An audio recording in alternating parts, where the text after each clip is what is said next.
Introduction. Though it's been years since I've worked directly with athletes, I still consider myself a coach. And though my primary area of focus is no longer in sports, I still teach the principles, lessons, and strategies that apply to the court and the field. Sports are elemental. They're about performing in pressure moments, managing your emotions through adversity, communicating with others towards a collective goal, and staying disciplined when others don't. I think of these as fundamentals, and no matter your domain, your ability to do them will distinguish you from everyone else, even those who may have more opportunity, natural talent, or intelligence. I've never believed that what you have is most important, but rather what you do with what you have. That's what matters most.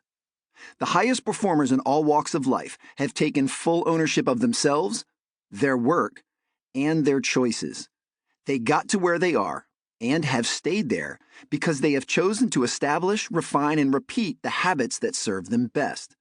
These men and women understand that you can't be selective when it comes to excellence. How we do anything is how we do everything. I've worked with the likes of NBA stars Kevin Durant and Victor Oladipo when they were young and watched superstars like Kobe Bryant and Steph Curry in their private routines. I've sat across from Mark Cuban and Jesse Itzler as they talked about how they built their empires and interviewed Jay Billis and Jay Williams about how mental toughness creates success. In sports or business or anything else, the best aren't the best by accident, genetics, or good fortune. They are at the top because of their commitment to the fundamentals. True superstars never get bored with the basics, and they never underestimate their importance. My primary job is to inspire, guide, and coach people on the fundamental building blocks of high performance, both individually and organizationally. I think of my role as one who works to inspire, motivate, and instruct people in the ways of the basics. Nobody wins all of the time, mental performance coach Brian Levinson told me. Levinson works in both business and athletics, recognizing the natural bridge that exists between the two. And I think it's one of the values in sports, the value of learning that losing is possible. I agree 100%. Losing, failure, and obstacles are real, and there's not a sport in the world that doesn't have those ideas baked in. A game literally doesn't make sense without them. Pro athletes, even successful ones, lose. Sometimes constantly. Athletes are also well-versed in making mistakes, dropping passes, missing shots, and stepping out of bounds. There's a reason our everyday language has absorbed the terms from sports to mean errors: fumble, strikeout, choke. For athletes, the failure and the requisite feedback are constant. If they don't absorb and make use of that feedback, they won't be playing very long. Because of this, sports are a wonderful way to study improvement, success, and adaptation. Jerry Seinfeld, one of the all-time great comedians, once said, "If you could take your experiences and ask to trade them in, the last ones I would trade would be the failures. Those are the most valuable ones." He's not the best in spite of those failures. He's the best because of them. And he's the best because he knows this. This work is my calling.